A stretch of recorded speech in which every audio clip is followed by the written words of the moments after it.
Dambaan masyarakat nan madani.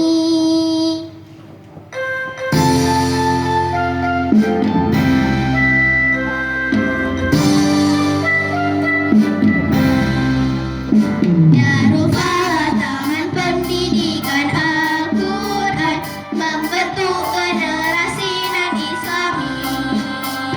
Kami putra putri generasi Qurani, dambaan masyarakat nan madani.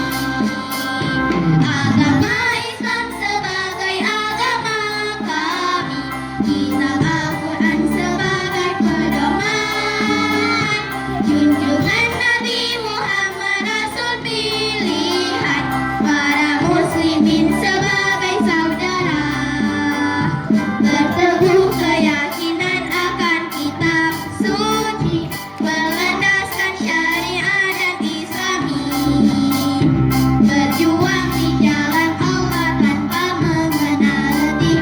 Sosok santri TPA Darul Falah, membaca Quran, memahami maknanya, mempelajari tajwid dan fikihnya, berpakaian rapi dan tutup mata baik, berbudi pekerti para santrinya. Darul Falah Taman Pendidikan Al-Quran membentuk generasi nan Islami. Kami putra putri generasi Qurani, dambaan masyarakat nan madani. Dambaan masyarakat nan madani.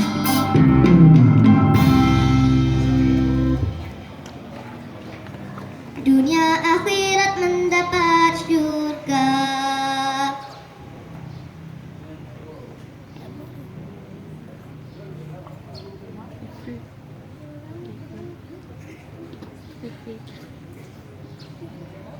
Putri.